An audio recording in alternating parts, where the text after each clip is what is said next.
من يهده الله فلا مضل له ومن يضلله فلا هادي له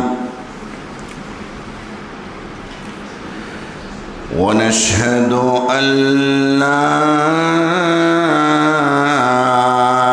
إله إلا الله وحده لا شريك له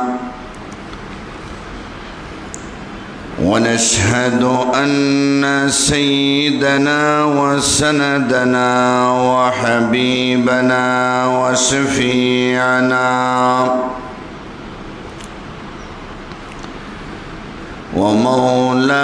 ومولانا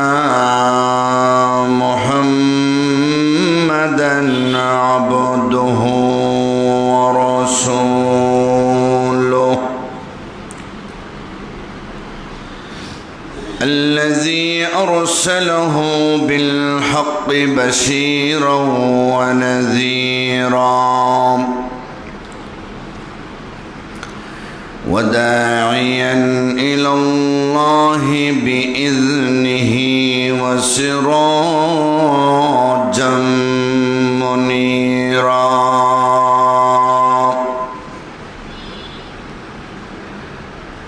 أما بعد فقد قال الله تعالى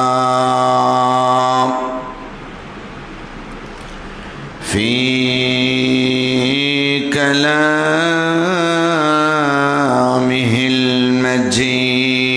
المجيد وفي فرقانه الحميد أعوذ بالله من الشيطان الرجيم بسم الله الرحمن الرحيم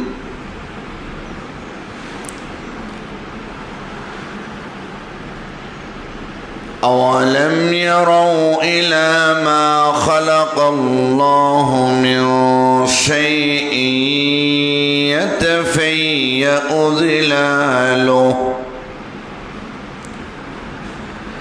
يتفيأ ظلاله عن اليمين والشمائل سجدا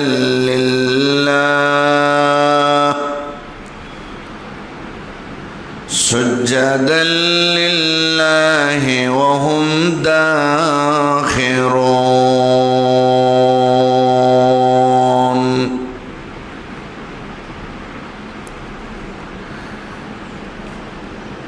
وقال النبي صلى الله عليه وسلم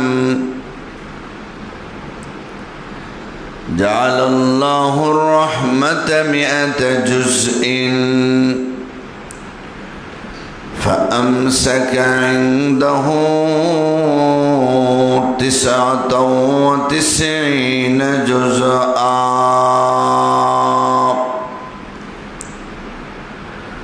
وأنزل في الأرض جزءا واحدا فمن ذلك الجزء يتراحم الخلق حتى ترفع الفرس حافرها عن ولدها خشية أن تصيبا أو كما قال عليه الصلاة والسلام صلى الله على سيدنا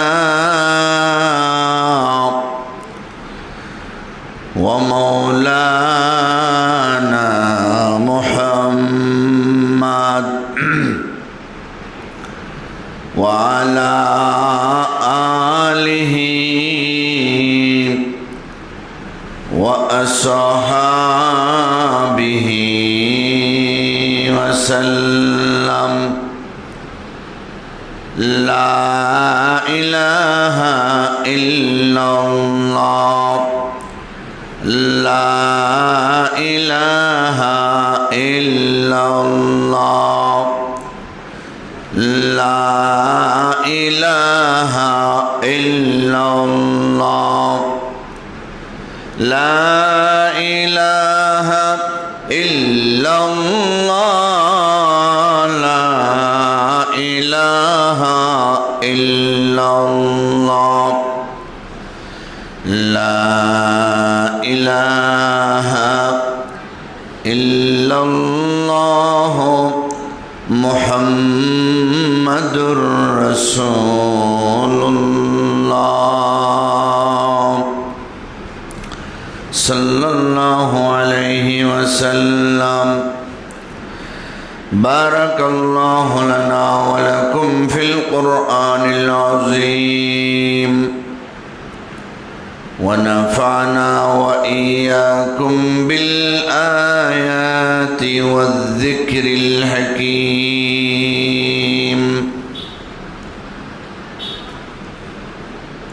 সম্মানিত মুসল্লিয়ানে কেরাম, বাসাবাড়িতে অবস্থানরত পর্দার আড়ালের সম্মানিতা শ্রদ্ধেয়া মা ও বোনেরা, মহান আল্লাহ রাব্বুল আলামিনের দরবারে লক্ষ কোটি শুকর আদায় করছি, যিনি আমাদেরকে অত্যন্ত দয়া মায়া করে আল্লাহর পবিত্র ঘরে সর্বাগ্রে উপস্থিত হয়ে কোরআন হাদিসের আলোচনা শোনার তৌফিক দান করেছেন।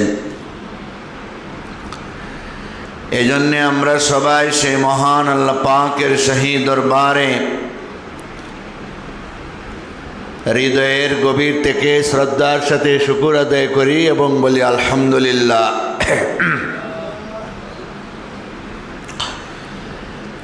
আমি পবিত্র কোরআন শরীফের সূরাতুন নাহলের ৪৮ নম্বর আয়াতে কারিমা তেলাওয়াত করেছি। রাহমাতুল লিল আলামিনের অসংখ্য হাদিসের ভান্ডার থেকে সহিহ বুখারী শরীফে অবস্থিত একখানা হাদিস পাঠ করেছি। তৌফিক ইলাহি শামিল হাল হলে নির্ধারিত আয়াতকে লক্ষ্য করে তাফসিরি ধারাবাহিকতা রক্ষা করে নির্ধারিত সময় পর্যন্ত আলোচনা করার চেষ্টা করব।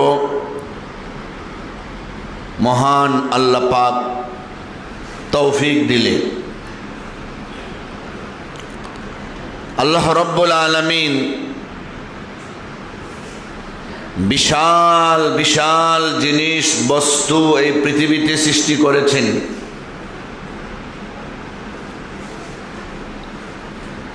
আসমান, জমিন, পাহাড়, পর্বত, সাগর, নদী নালা, গাছপালা, এই সব কিছু তিনি সৃষ্টি করছেন।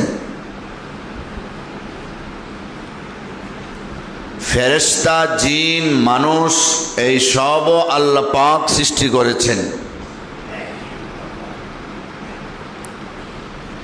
ইবাদত বন্দেগী করার জন্য শুধুমাত্র জিন এবং ইনসানকে সৃষ্টি করেছেন। বাকি সমস্ত প্রাণী সব কিছুকে ইনসানের সেবা করার জন্য আল্লাহ পাক বানাইছেন।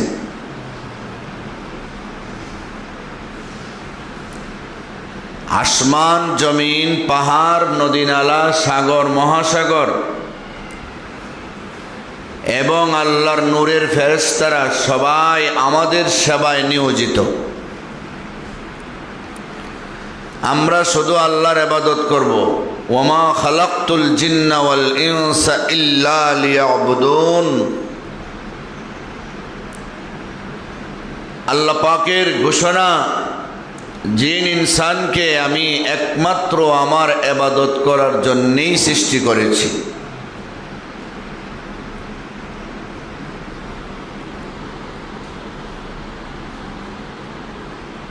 অন্যান্য যত মখলুকাত আছে, উদ্ভিদ জগৎ, জড় জগৎ, প্রাণী জগৎ, যা কিছু আমরা জানি, দেখি না দেখি, সব এদেরকে ইবাদতের জন্য বানানো হয় নাই, কিন্তু তথাপিও তারা আল্লাহ পাকের ইবাদতে লিপ্ত। তারা আল্লাহর শুকরিয়া স্বরূপ ইবাদত করছে।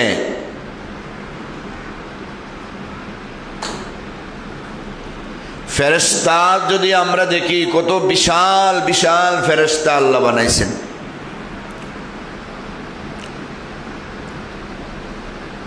হযরতে আজরাইল আলাইহিস সালামের মতো ফেরেশতা কত বড়, যিনি সারা পৃথিবীর সকল মখলুকাতের, প্রাণী জগতের প্রাণ হরণ করেন, জান রূহ কবজ করেন। 2025 সালের আজকের তারিখে 18ই জুলাই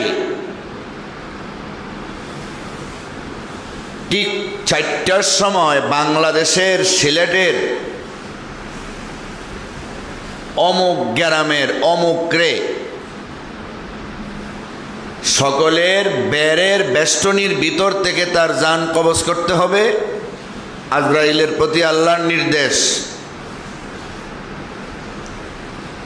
4টার সময়,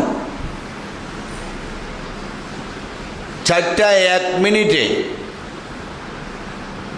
পৃথিবীর অপর প্রান্তে, সেটা পূর্ব প্রান্তে হোক, পশ্চিম প্রান্তে হোক, যেখান থেকে হাজার হাজার মাইল দূর, ওই জায়গার অমুককে 4:01 রূহ কবজ করতে হবে। আল্লাহর নির্দেশ আজরাইলের প্রতি। 4:01:10 পৃথিবীর তারও আবার উল্টো আরেক প্রান্তের অমুক দেশের অমুক এলাকার অমুকরে তার রূহ কবজ করতে হবে। আজরাইলের প্রতি নির্দেশ। যদি আল্লাহ পাক প্রতিটা সেকেন্ডে সেকেন্ডেও আজরাইলকে মানুষের রূহ বাহির করার নির্দেশ দেন, তথাপিও আজরাইলকে আল্লাহ এত বড় করে বানাইছেন, সেকেন্ডে সেকেন্ডে নির্দেশ থাকার পরেও আল্লাহর নির্দেশ পালন করতে আজরাইলের এক বিন্দু পরিমাণও ব্যতিক্রম হবে না। ডাইরেক্ট আল্লাহর হুকুম পালন করার মতো শক্তি আল্লাহ ওনাকে দান করেছেন। সুবহানাল্লাহ। কত বড় ফেরেশতা। মিকাইল আলাইহিস সালাম সিংহায় ফু দিবেন, কিয়ামত ঘটায় ফেলবেন। প্রথম ফুৎকারে সব প্রাণী মরে যাবে, কেউ থাকবে না। আসমান ভেঙ্গে চুরমার হয়ে যাবে, পাহাড় ধ্বনিত রঙিন তুলার মতো উড়তে থাকবে,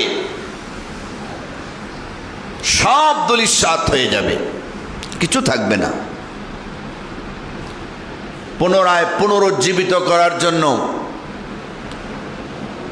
বিচারের কাঠ গড়ায় দাঁড় করানোর জন্য আবার আরেকটা ফু দিবেন তিনি আল্লাহর হুকুমে। সমস্ত মৃতকে হাসরের ময়দানে দাঁড় করাইবার জন্য, যার একটা ফুতে সব শেষ, একটা ফুতে আবার সব জাগ্রত। ফুটার মধ্যে কত শক্তি, তাহলে ওই ফেরেশতার গায়ে কত শক্তি, তারেও আল্লাহ সৃষ্টি করছেন। মিকাইল আলাইহিস সালাম ঝড় তুফান বৃষ্টি বাদল বন্যা প্লাবন শীতল রোদ খরা বজ্রপাত সব কিছুর দায়িত্বে নিয়োজিত। কত বিশাল বিশাল বজ্রপাতের আওয়াজ, কত উপরে আওয়াজ করে, বাড়ি ঘরে আমরা থাকতে পারি না, কানে হাত দিতে হয়, ভয়ে থরথর করে কাঁপি। সেটা যে হজরতে মিকাইলের ইশারায় হয়, দায়িত্বশীল ফেরেশতাদের মাধ্যমে। কত পানি জমিনে পড়ে, সব কিছু ওনার শক্তিতে হয়। ওনারে আল্লাহ সে শক্তিটা দান কইরা ওনারে সেই দায়িত্ব পালনের যোগ্যতা দিয়া সৃষ্টি করছেন। সুবহানাল্লাহ। ইসরাফিল আলাইহিস সালাম লাহু হযরতে জিবরাইল আলাইহিস সালাম লাহু সিত্তু মিয়াতি আজনিহাতিম মিন নূর, যার আছে নূরের 600 পাখা। একটা পাখা মেলার মতো, বিছাইবার মতো, বিস্তৃত করার মতো জায়গা তো আসমানের নিচে জমিনের উপরে নাই। সেই পরিমাণ জায়গাটাও ফাঁকা থাকবে না ওনার পাখাটা ছাড়লে। কত বড় ফেরেশতা তিনি। এদেরকে বানাইয়াও ইবাদতের কথা আল্লাহ বলেন নাই, যে তোমাদেরকে ইবাদত করার জন্য বানাইছে, এই কথাটা বলেন নাই। বিশাল বড় বড় পাহাড়, বড় বড় সাগর, মহাসাগর, নদী নালা, বিশাল বড় বড় গাছপালা, তাদেরকে বানাইয়াও আল্লাহ এই কথাটা বলেন নাই যে তোমাদেরকে ইবাদত করার জন্য বানাইছে। কিন্তু জিন আর ইনসানকে বানায় কি বলছেন? ওয়ামা খালাকতুল জিন্না ওয়াল ইনসা ইল্লা লিয়াবুদুন। জিন এবং ইনসানকে আমি আল্লাহ একমাত্র আমার ইবাদত করার জন্য সৃষ্টি করেছি, ইবাদত করার জন্য সৃষ্টি করছি। আর যা কিছু আছে সব জিন ইনসানের সেবায় নিয়োজিত। ওই দুই জাতির মধ্যে মানব জাতিকে বেশি সম্মান দিছি। ওয়ালাকাদ কাররামনা বানি আদম, বনি আদমকে আমি আল্লাহ সম্মানিত করেছি। লাকাদ খালাকনাল ইনসানা ফি আহসানি তাকওয়িম।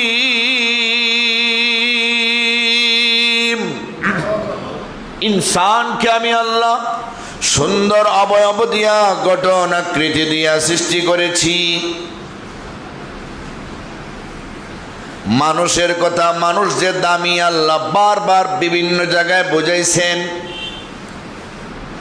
যত নবী রাসূল আল্লাহ দুনিয়াতে দিছেন, একজনও জিন জাতি থেকে দেন নাই।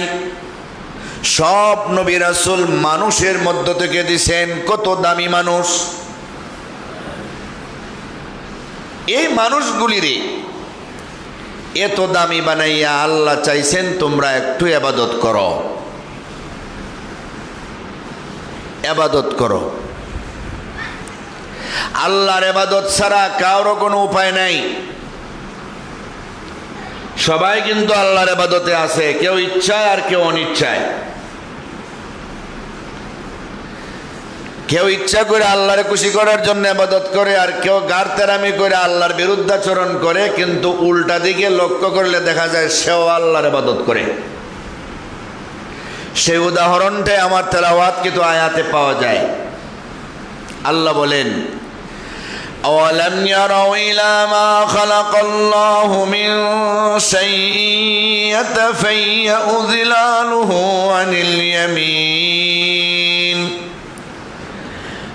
ইয়ামিনি ওয়াশ-শামাইলি সুজদান লিল্লাহ ওয়া হুম দাখিরুন।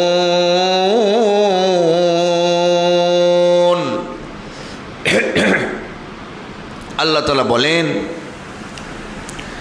আমার সৃষ্টির প্রতি কি তারা লক্ষ্য করে দেখে না?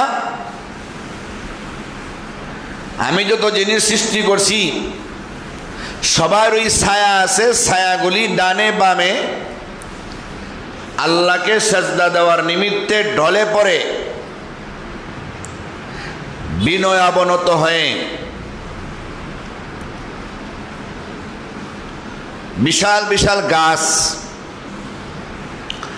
গাছের একটা ছায়া আছে, গাছ সে জমিনের উপরে দাঁড়াইয়া আছে, দাঁড়াইয়া দাঁড়াইয়া সে আল্লাহর ইবাদত করে, কিন্তু সূর্যের তাপে চন্দ্রের তাপে সে আবার জমিনে পড়ে যায়। কেমনে? ছায়া। সূর্য যখন উঠে, চন্দ্র যখন উঠে, গাছের একটা ছায়া আছে না?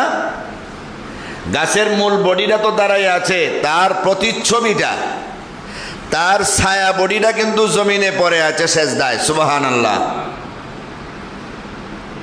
যত প্রাণী আছে চন্দ্রের আলোতে হোক সূর্যের আলোতে হোক, কি সুন্দর করে আল্লাহ বলছেন, চন্দ্রের আলোতে হোক সূর্যের আলোতে হোক, তার ছায়া দিয়া কিন্তু সে আল্লাহর ইবাদত করতেছে, তার ছায়া দিয়া সে আল্লাহর সেজদা দিতেছে। সেজদা আমরা যে সেজদা দেই, আমাদের সেজদার অর্থ হলো কপালকে মাটিতে লাগানো, মাটির সাথে আমার বডির একটা অংশরে মিলানো, এটার নাম হলো সেজদা। তাহলে ওই গাছপালা যারা দাঁড়ায় আছে, যত প্রাণীরা দাঁড়ায় থাকে, এদের একটা ছায়া, এদের প্রতিচ্ছবিটা যখন মাটিতে লাগে, এটা যেন সেজদা কইরা আল্লাহর ইবাদত করে। সুবহানাল্লাহ। মানুষেরও তো ছায়া আছে, সমস্ত ইনসানের ছায়া আছে। মুহাম্মদুর রাসূলুল্লাহ সাল্লাল্লাহু আলাইহি ওয়াসাল্লামের ছায়ার ব্যাপারে বিভিন্ন ধরনের হাদিস পাওয়া যায়। এই আয়াতের দ্বারা প্রমাণিত যে নবীজিরও ছায়া ছিল, কিন্তু মাঝে মাঝে নবীর ছায়া প্রকাশ পেত না, মাঝে মাঝে প্রকাশ পেত। নবীর ছায়াটা মাঝে মাঝে যে প্রকাশ পেত না, তাও ছিল মুজিজার অংশ। আবার মাঝে মাঝে যে প্রকাশ পেত, সেটাও ছিল মুজিজার অংশ। মাঝে মাঝে প্রকাশ পেত না এই জন্য যে অন্যান্য মানুষের সর্বদাই ছায়া প্রকাশ হয়, নবীজির ছায়া মাঝে মাঝে প্রকাশ হয় না, তাই অন্যান্য মানুষ থেকে নবীজি একটু আলাদা। আবার মানুষেরও ছায়া প্রকাশিত হয়, নবীও যেহেতু মানুষ, যদি ছায়া প্রকাশিত না হয়, নবীরেনি কেউ মানুষ না কইয়া খুদা বলে যায়, এই জন্য ছায়া প্রকাশ হয়। কিন্তু বেশ কম হইল মানুষের ছায়াটা, আপনি যেদিকে যাবেন সূর্য আপনার যেদিকে থাকবে তার উল্টা দিকে আপনার ছায়াটা পড়বে। আপনার ছায়াটা যে পড়বে, সেই ছায়াটা এটা একটা ময়লা আবর্জনায়ও পড়তে পারে। কি বলেন, ঠিক না? আপনি ময়লা আবর্জনার স্তূপের কাছে দিয়ে যাইতেছেন, সূর্য আপনারে তাপ দিছে, আপনার ছায়াটা ময়লায় পড়ছে। আপনি যদিও ভালো জায়গা দিয়ে গেছেন, ছায়া কিন্তু কোথায় গেছে? ময়লা জায়গায় গেছে। ছায়া কিন্তু আবর্জনায় জায়গায় গেছে, ছায়া কিন্তু নাপাক জায়গায় গেছে। রাহমাতুল্লিল আলামিনের ছায়াটা কখন প্রকাশ পেত? যখন তিনি যেই দিকে যাইতেন, ছায়াটা যতটুকু সময় যতটুকু জায়গায় পড়বে, ততটুকু জায়গা পবিত্র, তখন সময়ে ছায়া প্রকাশ পেত। যদি রাস্তার আশপাশে কোথাও নাপাক আবর্জনা ময়লা থাকতো, নবীর সম্মানার্থে ওই সময় আল্লাহ ছায়াডারে উড়ে নিয়া নবীরে সম্মান দিতেন। সুবহানাল্লাহ। এই হলো বেশ কম, এই হলো বেশ কম। সবারই ছায়া আছে। এখন কিছু মানুষ ডাইরেক্টলি আল্লাহরে খুশি করার জন্য ইচ্ছা করে ঐচ্ছিকভাবে আল্লাহর ইবাদত করে, মুমিন মুসলমান আল্লাহওয়ালারা। আর কিছু মানুষ ইচ্ছা করে ইবাদত করে না, উল্টা করে, কিন্তু ইবাদত হয়ে যায়। যদিও এই ইবাদতের কোনো পুরস্কার পাবে না, বাধ্য হইয়া কিন্তু আল্লাহর গোলামি করতেছে। কিছু কিছু লোক আছে পৃথিবীতে, এরা সূর্যের পূজারী, সূর্যের পূজা করে। সূর্য যখন পূর্বাকাশে উদিত হয়, পশ্চিমাকাশে অস্তমিত হয়, মধ্যাকাশে দাঁড়ায়, দ্বিপ্রহর হয়, এই টাইমে সূর্য পূজারীরা সূর্যের পূজা করে। তারা যখন পূর্বাকাশের সূর্যের দিকে লক্ষ্য কইরা মাথা নত করে সেজদায় অবনত হয়, তাদের ছায়াটা ঠিক উল্টা পশ্চিম দিকে পড়ে। সে তো পূর্ব দিকে মুখ করলো, সেজদা দিল, তার ছায়াটা পশ্চিম দিকে পড়লো, মাটিতে পড়লো। ছায়ায় তারে বুঝায় তুমি যেদিকে আমি তোমার উল্টা। সুবহানাল্লাহ বলেন। আমার কথা নয় তো, আল্লাহর কথা। ছায়ায় তারে এটা দ্ব্যর্থহীন কণ্ঠে পরোক্ষভাবে জবাব দেয় তুমি যেই দিকে আমি তোমার উল্টা। জমিনে পড়ে সেজদা দিতেছে, গোলামি করতেছে। পৃথিবীর প্রতিটা মাখলুক সব সময় ইবাদতে মগ্ন। গাছপালা ইবাদত করে, চতুষ্পদ জানোয়ারেরা ইবাদত করে। সবাই যার যার সীমারেখার ভিতরে যার যার যোগ্যতা অনুযায়ী আল্লাহ পাকের ইবাদত বন্দেগী করে। আর তাদের ইবাদতটা হলো আল্লাহর শুকরিয়া আদায় স্বরূপ। মানুষ ইবাদত করবে নিজের স্বার্থে, আল্লাহর শুকরিয়াও আদায় হবে, নিজেও পুরস্কৃত হবে, পুরস্কার পাবে। সেই কথাটাই আল্লাহ বলেন, আওয়ালাম ইয়ারাউ ইলা মা খালাকাল্লাহু মিন শাইইন ইয়াতাফায়্যাউ যিলালুহু আনিল ইয়ামিন ওয়াস শামাইলি সুজদান লিল্লাহ ওয়া হুম দাখিরুন।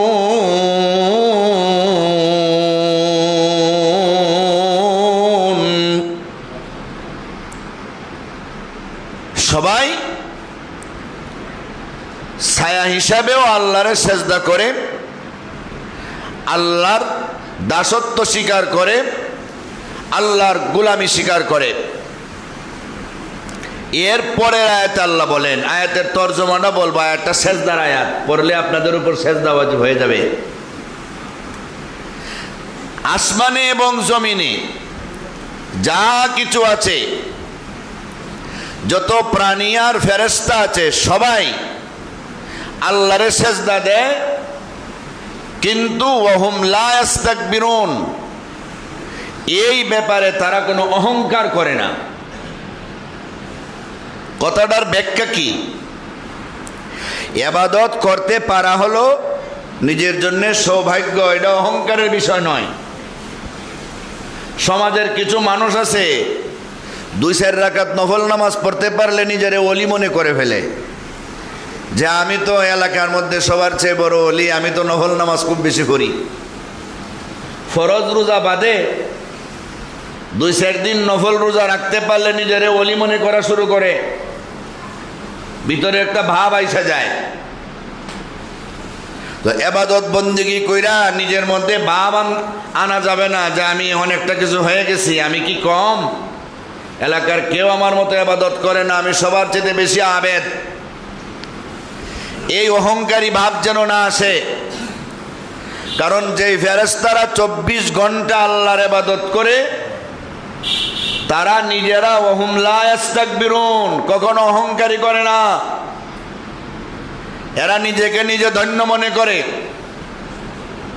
তারা কি পরিমাণ ইবাদত করে, আল্লাহ যখন মানুষ বানাইতে চাইছিলেন, ইন্নী জাইলুন ফিল আরদি খলিফা, আমি খলিফা বানাইতে চাই, প্রতিনিধি বানাইতে চাই বলছিলেন, ফেরেশতারা কি বলছিল? قالوا أتجعل فيها من يفسد فيها ويسفك الدماء ونحن نسبح بحمدك ونقدس لك। এমন জাতি কেন আপনি বানাইবেন যারা দুনিয়াতে ফিতনা ফাসাদ সৃষ্টি করবে, রক্তারক্তি করবে? আমরাই তো আছি, আমরাই তো সর্বদা আপনার ইবাদত করি।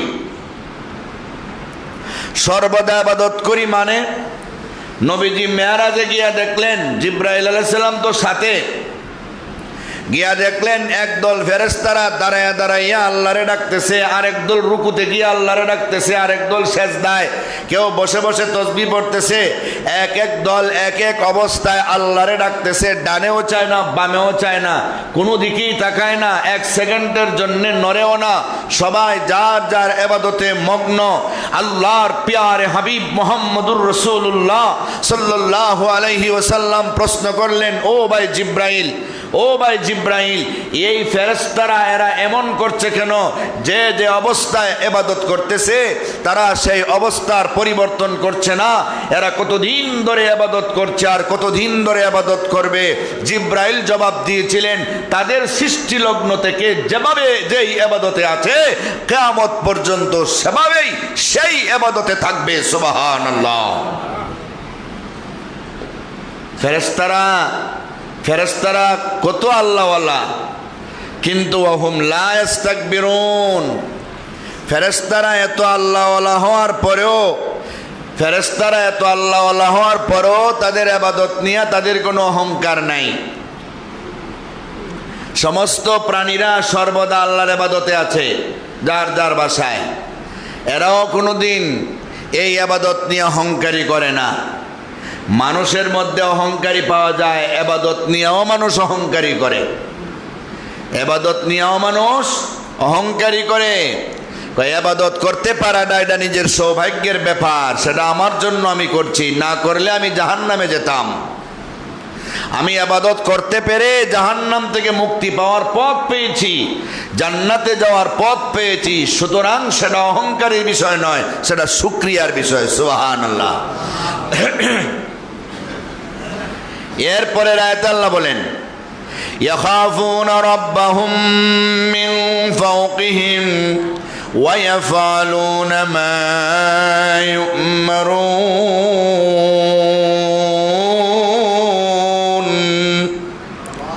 ফেরেশতারা তাদের প্রতিপালককে ভয় করে, যিনি তাদের উপরে আছেন। তাদের প্রতিপালক যা হুকুম করেন তারা সব মানে। আল্লাহ যত হুকুম করেন মাখলুকাতের ব্যাপারে, সৃষ্টির সেবার ব্যাপারে, ফেরেশতারা সব হুকুম পালন করে। যার যখন যেটা বলেন, ইবাদত তো করে, ওই ইবাদতের কথা আল্লাহ হুকুম করতে হয় না, এরা ইবাদত করে বিনা হুকুমে। কিন্তু দায়িত্ব পালন আছে না তাদের, আমাদের ব্যাপারে, আমাদের সেবা করবে ফেরেশতারা। এই ব্যাপারে যত হুকুম করা হয়, কোনো একটা হুকুম তারা অমান্য করে না, তারা প্রাণ চেষ্টা করে আল্লাহর হুকুমটা পালন করার জন্য। ফেরেশতা জাতি এমন যারা পুরুষও না মহিলাও না, যাদের পুরুষ লিঙ্গও নাই স্ত্রীলিঙ্গও নাই, যাদের খাবার নাই, ঘুম নাই, যৌন চাহিদা নাই, শুধু আকল আছে, ইবাদত বন্দেগী করে, আর কিছু নাই এদের। মানুষকে আল্লাহ তাআলা সব দিলেন, এত আবিদ থাকতেও, এত ইবাদত করনেওয়ালা লোক থাকতেও আল্লাহ কেন মানুষ বানাইলেন? সেই প্রশ্নের জবাব, ফেরেশতাদের যৌন চাহিদা নাই, ঘুমের চাহিদা নাই, খাবারের চাহিদা নাই। আমি এমন একটা জাতি দুনিয়াতে পাঠাইব যাদেরকে ঘুমের চাহিদা দিব, যৌন চাহিদা দিব, খাবারের চাহিদা দিব। এই সব দিয়া তাদেরকে দুনিয়াতে পাঠাইব। এই চাহিদাগুলি বড় মারাত্মক। এই চাহিদা মিটাইবার জন্য মানুষ নিজের জীবন উৎসর্গ করে দিতে চায়, মানুষ খুন খারাপি করতে চায়, মানুষ যা মনে চায় তা করতে চায়। ঘুমের চাহিদার কারণে মানুষ নামাজ বাদ দেয়, যৌন চাহিদার কারণে জেল জুলুমের তোয়াক্কা করে না, পেটের চাহিদার কারণে চুরি ডাকাতি সন্ত্রাসী করতেও দ্বিধাবোধ করে না। ঠিক কিনা বলেন? এত সব চাহিদা দিয়ে তাদেরকে পরীক্ষা করব। একদিকে ওই চাহিদায় তোমাকে গুনার দিকে ডাকতেছে, অপর দিকে তোমার বিবেকে কোরআন হাদিসের ওয়াজ সুন্নাহ ইবাদতের দিকে ডাকতেছে। তুমি তোমার বিবেক খাটাইয়া পরীক্ষার হলে কোন দিকে যাইতেছ। যদি তুমি চতুষ্পদ জানোয়ারের মতো হইয়া তুমি যদি তোমার যৌন চাহিদা পূরণের জন্য তুমি খাহেসাত পূরণের জন্য অবৈধ পথে যাও, পেটের চাহিদা পূরণের জন্য অবৈধ পথে যাও, ঘুমের চাহিদা মিটাইবার জন্য নামাজ বাদ দিয়ে দাও, তাহলে তুমি চতুষ্পদ জানোয়ারের চাইতে নিকৃষ্ট হয়ে যাবে। আর তুমি যদি ইবাদত বন্দেগী করো তোমার বিবেকের তাড়নায়, কোরআন হাদিস অনুযায়ী, আলেম ওলামার কথা শুনে, নবী রাসূলদের কথা শুনে তোমরা যদি আমি আল্লাহর ইবাদত বন্দেগী করো তাহলে তোমরা জান্নাতি হবে, তোমরা বেঁচে যাবে। তুমি এখন ডান পথে যাবে না বাম পথে যাবে, দুইটা পথ তোমার সামনে দেওয়া হলো। আমি কেউরে জুরে ফেরেশতার মাধ্যমে মসজিদে ঢুকাইব না, জুরে কেউরে রোজা রাখাইব না, জুরে কেউরে হজ করাইব না, জুরে কেউরে যাকাত দেওয়াইব না। শুধু নবী রাসূলদের মাধ্যমে, নবীর ওয়ারিস আলেমদের মাধ্যমে কোরআনের বাণী তোমাদের কানে পৌঁছে দিব। মানা না মানা তোমাদের এখতিয়ার আর ইচ্ছা, মানলে জান্নাতি, না মানলে জাহান্নামী। জোরে বলেন সুবহানাল্লাহ। কি সুন্দর করে আল্লাহ তাআলা বুঝান। সব চাহিদা দিলাম মানুষকে, ফেরেশতাদেরকে এগুলি দেই নাই। এই জন্য তারা যে বলছিল আমরাই তো আছি, আমাদেরকে রাইকে মানুষ বানাইবেন কেন? আল্লাহ জবাব দিলেন, ক্বালা ইন্নী আ'লামু মা লা তা'লামুন।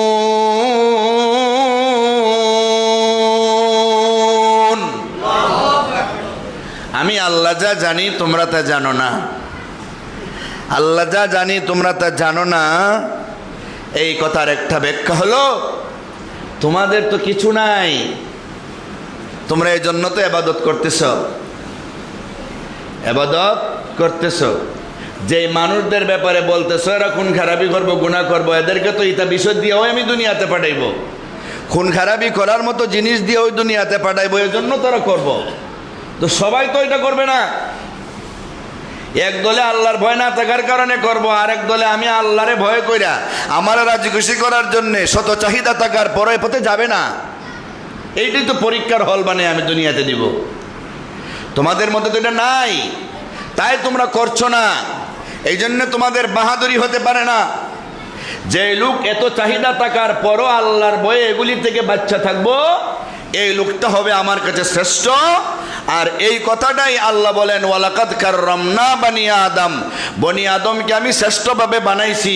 যদি তারা শ্রেষ্ঠ হিসাবে আমার কাছে আসতে পারে, পরকালেও তারা শ্রেষ্ঠ হয়ে থাকবে। সুবহানাল্লাহ।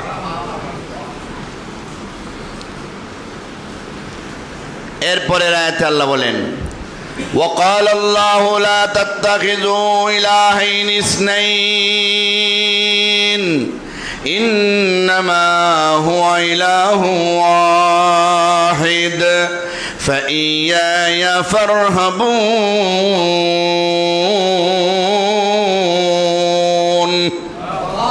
আল্লাহ বলেন, লা তাত্তাখিযু ইলাহাইন ইসনাইন, তোমরা দুই খোদা বানাইও না, আমার সাথে কেউ শরীক করো না। ইন্নামা হুয়া ইলাহু ওয়াহিদ, নিশ্চয় আমি আল্লাহ এক, লা শরীক, আমি আল্লাহ এক, লা শরীক, আমার সমান কেউ নাই, আমার সমান কেউ নাই। ফাইয়ায়া ফারহাবুন, আমারে তোমরা ভয় করো। আমারে ভয় করলেই চলবে, তোমাদের আর নাফরমানি আসবে না। আমার ভয় তোমাদের থাকতে হবে। মানুষের স্বভাব হয়ে গেছে এখন, মানুষ মানুষকে ভয় করে। যতটুকু মানুষকে ভয় করে আল্লাহরে 100 ভাগের 1 ভাগও করে না, আল্লাহকে 1 ভাগও করে না। চুরে চুরি করে না মানুষ থাকলে, কই আমার ভয় লাগে ধরে লইব। কিন্তু এটা বুঝে না এখানে কেউ নাই, আমি চুরি করলে আমার আল্লাহ দেখে ফেলবো। ঠিক কিনা বলেন? আল্লাহ দেখে ফেলবো। এক বুজুর্গর কাছে এক লোক অপরাধ করার জন্য অনুমতি চাইল। তিনি বললেন, অনুমতি দিলাম, তুমি যা মনে চাও অপরাধ করো। দিলাম, শর্ত হলো এমন জায়গায় গিয়ে অপরাধটা করবে যেই জায়গায় তোমারে আল্লাহ দেখে না। সুবহানাল্লাহ বলেন। যেই জায়গায় গিয়ে অপরাধটা করবে তোমারে যেন আল্লাহ দেখে না। 2 নম্বর হইল অপরাধটা তো আল্লাহর নাফরমানি। আল্লাহর নাফরমানিটা আল্লাহর জায়গায় যেন হয় না, আল্লাহর জায়গা ছাড়া যদি তোমার কোনো জায়গা থাকে ওখানে গিয়া করো। লোকটি কয় সর্বনাশ, না নমন তেল হোগা না রাধা নাচেগা। নমন তেলও হবে না, রাধাও নাচতে পারবে না। আরে এমন কোনো জায়গা তো পৃথিবীতে নাই যেখানে আল্লাহ দেখবে না। এমন কোনো জায়গা তো নাই যেটা আল্লাহর নয়, এটা মানুষের। এমন কোনো জায়গা নাই, সব কিছু আল্লাহর।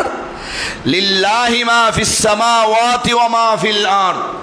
আসমানে জমিনে যা কিছু আছে সব কিছু কার? আল্লাহর। তাহলে বলবেন আমার বাড়িতে আমি লুকিয়ে গুনাহ করব, এটা তো আল্লাহর না, এটা আমার বাড়ি। এই কথা বলার কি কোনো সুযোগ আছে নাকি? আপনার বাড়িটাও তো আল্লাহর। প্রত্যেকটা জমিনে তিনটা মালিকানা আছে। আসল মালিক আল্লাহ, তত্ত্বাবধায়ক সরকার, দখলদার আপনি নিজে। এই জন্য আল্লাহ মালিক দীক্ষা আপনি যখন মারা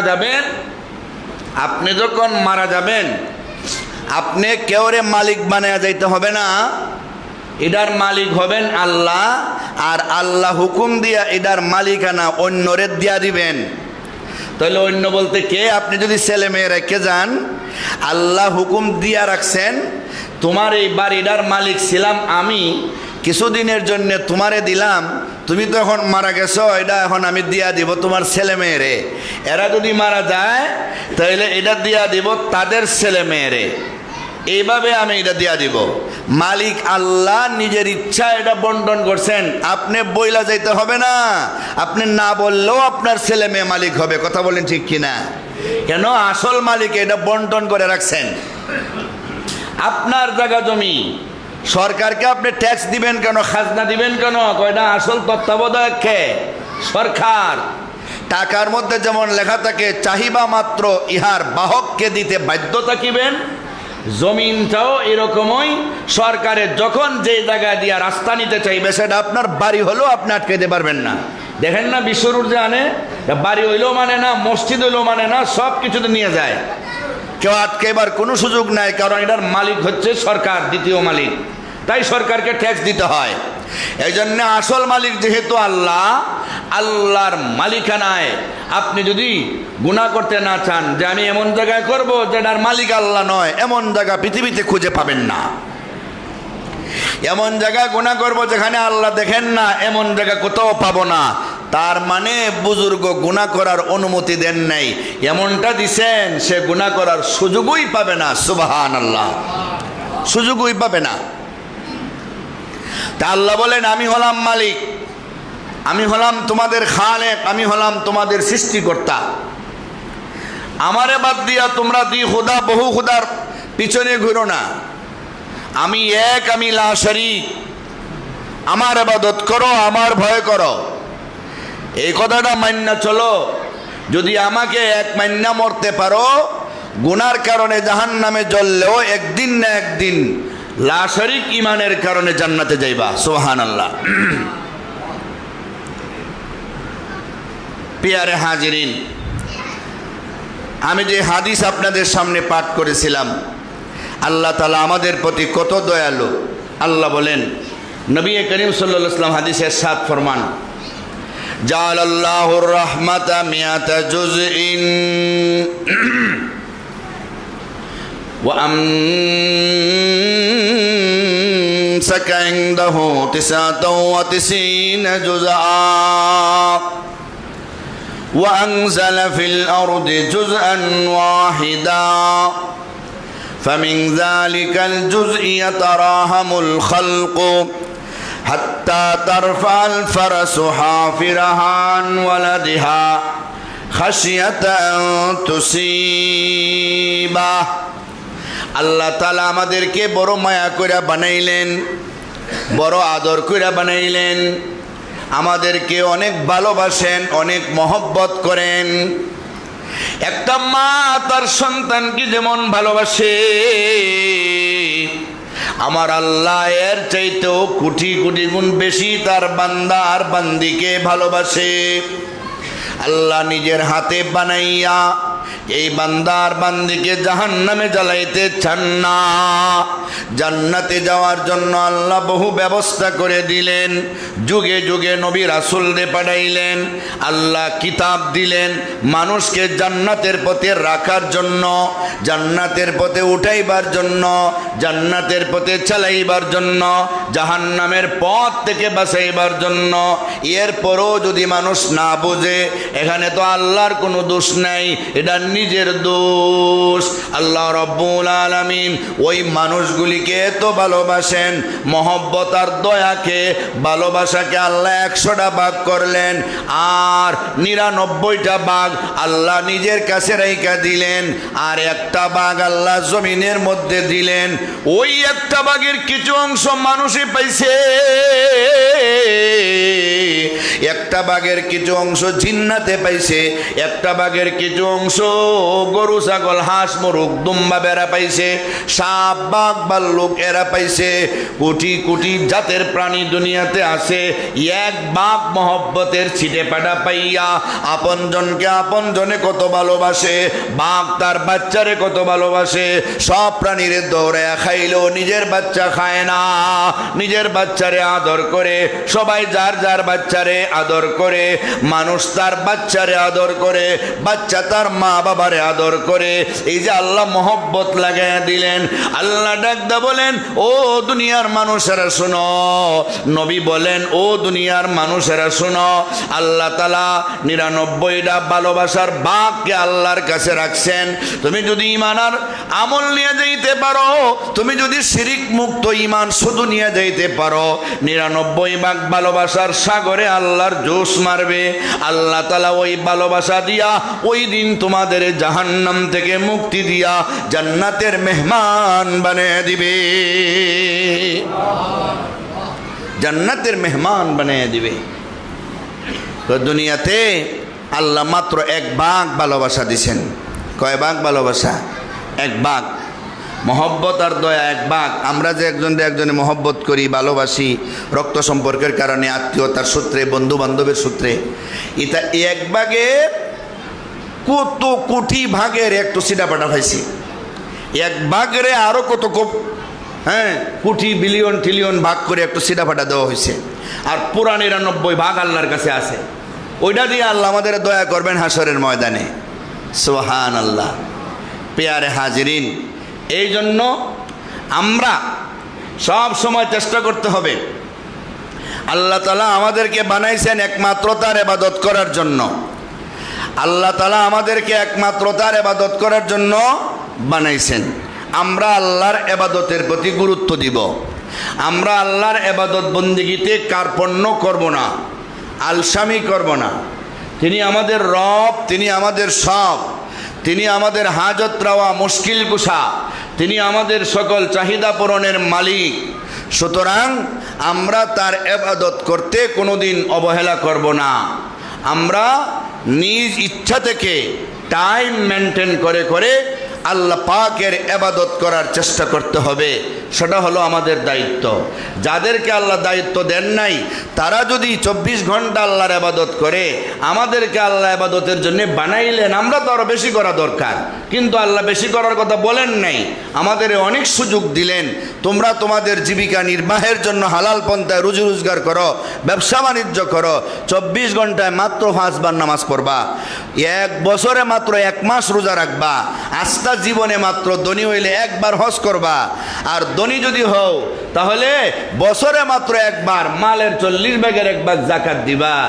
এইগুলিও যদি না পারো, তোমার মতো হতভাগার কপাল পোড়ার কে আছে?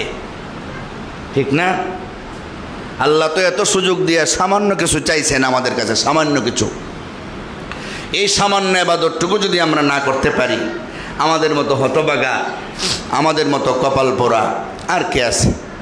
এই জন্য আমরা চেষ্টা করতে হবে আমাদের দ্বারা যেন আল্লাহর ইবাদতে কোনো গাফলতি না আসে। ইবাদত বন্দেগী করতে আমরা রাজি আছি তো ইনশাআল্লাহ? সবাই জুড়ে বলেন রাজি আছেন ইনশাআল্লাহ? যে যত খুশি মনে বলবেন, আল্লাহ তত খুশি হবেন যে আমার বান্দা খুশি হইয়া আমার গোলামি করতে। এরা আওয়াজ দিতেছে আমার গোলামি করত, ঠিক না? আর মিয়া, দুনিয়ার কোনো প্রার্থী যারা ভোটার প্রার্থী, ভোট ভোট চায় চেয়ারম্যান এমপি মন্ত্রী, হ্যাঁ, এরা যদি আপনারে বলে যে সবাই আমারে ভোট দিবেন নি, আপনি অন্তর থেকে না বললো, খালি হাত উঠে যদি বলেন আমরা আপনারে ভোট দিব, খুশিতে স্টেজ ভেঙে ভরে যাবো, ঠিক না? আর আমরা আল্লাহর ইবাদত করতে রাজি নি, এটা তো খালি মুখ দিয়ে কই না, অন্তর দিয়েও কই, হয়তো পারি না ঠিক মতো। আমরা কথাটা কিন্তু ঠিক অন্তর দিয়েই কই। এই কথাটা কইলে আল্লাহ কি খুশি হবেন না? যে বান্দা তো মুখ দিয়েও আমারে ডাকতে বলছে, আমার ইবাদত করার ওয়াদা করছে। সবাই আওয়াজ দিয়ে বলেন আমরা ইনশাআল্লাহ আল্লাহর ইবাদত করতে রাজি আছি তো ইনশাআল্লাহ। আল্লাহ যেন আমাদের তৌফিক দান করেন, সবাই বলেন আমিন। আল্লাহুম্মা সাল্লি আলা মুহাম্মাদ ওয়া আলা আলি মুহাম্মাদ কামা সাল্লাইতা আলা ইব্রাহিম ওয়া আলা আলি ইব্রাহিম ইন্নাকা হামিদুম মাজিদ। আল্লাহুম্মা বারিক আলা মুহাম্মাদ ওয়া আলা আলি মুহাম্মাদ كما باركت على إبراهيم وعلى آل إبراهيم إنك حميد مجيد. استغفر الله إن الله غفور رحيم. الحمد لله الذي هدانا لهذا وما كنا لنهتدي لولا أن هدانا الله أكمل لنا ديننا وأتم علينا نعمته ورضي لنا الإسلام دينا. ربنا ظلمنا أنفسنا وإن لم تغفر لنا وترحمنا لنكونن من الخاسرين. ربنا آتنا في الدنيا حسنة وفي الآخرة حسنة وقنا عذاب النار وقنا عذاب سكرات الموت وقنا عذاب القبر وقنا عذاب الحشر وقنا عذاب الميزان وقنا عذاب النيران. খালি হাতে আসা নিয়ে আসিয়াছি সাই, নিরাশা হইয়া যেন ফিরিয়া না যাই। ভিখারি দুয়ারে খারাপ দেও দয়া করে, মোহাম্মদ মুস্তফা হযরত নবীজির খাতিরে। তারাইলে ফিরে আসব কুকুর তোমার, দয়া করো দয়ার আল্লাহ দোহাই তোমার। যেভাবে কবুল হয় আরজ আমরার, সেভাবে তৌফিক দাও দোয়া করি ভার। সেভাবে তৌফিক দাও দোয়া করিবার। তারাইয়া দেও যদি গুনাহগার বলিয়া, কোথায় যাব ফিরে আসব গড়িয়া গড়িয়া।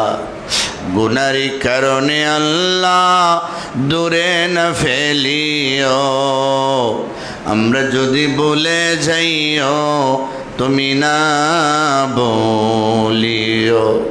আমরা যদি ভুলে যাইও তুমি না বলিও।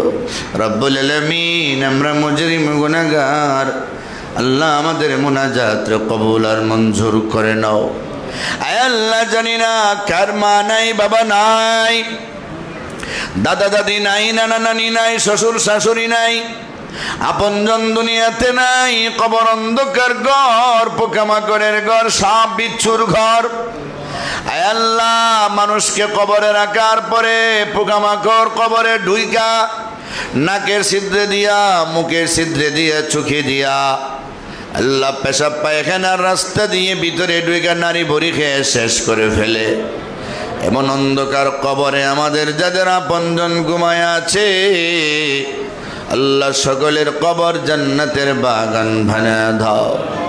আটলান্টিক মহাসাগরে সাঁতার জানে না ব্যক্তি পড়লে যেমন বিপদ, রেলগাড়ির চাকার তলে পইরা পিষ্ট হইয়া না ময়রা কষ্ট করলে যেমন বিপদ। অগ্নিকুণ্ডের ভিতরে সব জ্বলে যায় কিন্তু প্রাণ বাহির হয় না, এমন ব্যক্তি আগুনে পড়লে যেমন বিপদ, এর চাইতে কোটি গুণ বেশি বিপদে আমাদের মুর্দারা কবরে আছে। আল্লাহ যাদের মাথার উপরে মাটি, চতুর্দিকে মাটি, সাপ আর বিচ্ছু সব দিক থেকে ঘেরাও করে ফেলেছে, জাহান্নামের আগুন কবরে দাও দাও করে জ্বলে। আল্লাহ আমাদের আপনজনদের কবর জান্নাতের বাগান বানায় দাও। আমাদের আপনজনদের কেউরে তুমি কবরে আগুন দিয়ে জ্বালায়ও না। আল্লাহ গো, দুনিয়ার পিঁপড়ার কামড় আমাদের সহ্য হয় না, দুনিয়ার সামান্য আগুনের ছিটে পাড়া লাগলে আমাদের জান বাঁচে না। জাহান্নামের আগুন আমরা সইতে পারবো না গো, আমাদের জাহান্নামের আগুন থেকে বাঁচাও, আমাদেরকে জান্নাতের মেহমান হিসাবে কবুল ফরমাও। আল্লাহ আমরা যে যে আশা নিয়ে হাত বাড়িয়েছি, আমাদের সকলের জায়েজ মাকাসিদগুলি পুরো করে দাও। আমরা যারা বিমার তুমি শিফা করে দাও, কঠিন কঠিন বেমার দিয়ে আমাদের পরীক্ষা করো না আল্লাহ। আল্লাহ আমাদের ক্যান্সার দিও না, আমাদের আলসার দিও না, ডায়াবেটিস বাড়ায় দিও না, প্রেশার লো প্রেশার দিও না, আমাদের কিডনি আর বাল্ব নষ্ট করে দিও না, আমাদের ব্রেনটারে নষ্ট করে দিও না, আমাদের হাত পা গুলিরে অবশ করে দিও না, আমাদের প্রস্রাব পায়খানা বন্ধ করে কষ্ট দিও না, আমাদের জবানটারে বন্ধ করে দিও না। আল্লাহ আমাদের কঠিন বেমার দিয়া তুমি যদি কষ্ট দাও, আমরা আর কার কাছে যাব গো? তুমি ছাড়া তো আমাদের যাওয়ার জায়গা নাই, তুমি ছাড়া তো আমাদের চাওয়ার জায়গা নাই, তুমি ছাড়া আমাদের বলার জায়গা নাই। কঠিন কঠিন বেমার থেকে আমাদের হেফাজত ফরমাও রব্বুল আলামিন। আমাদের পক্ষ থেকে লক্ষ লক্ষ দুরূদ আর সালাম নবীজির রওজা ধরে পৌঁছে দাও। আমরা রে বারবার হজ্জে মাবরুর জিয়ারতে মকবুল নসিব ফরমাও। আল্লাহ যতদিন আমাদের দুনিয়াতে বাঁচাও, ঈমান এবং ইসলামের উপরে বরকরার ফরমাও। যেদিন দুনিয়া থেকে বিদায় নেওয়ার সময় হবে, লম্বা হায়াত দিয়া, বেশি বেশি করে নেক আমল করার সুযোগ দিয়া, গুনার জন্য তাওবা ইস্তেগফারের সুযোগ দিয়া, মালাকুল মউতের সঙ্গে আমাদের নামাজের সেজদার হালতে জান্নাতের সার্টিফিকেট দিয়া আমাদের কাছে মালাকুল মউত পাঠাইও। সুবহান রাব্বিকা রাব্বি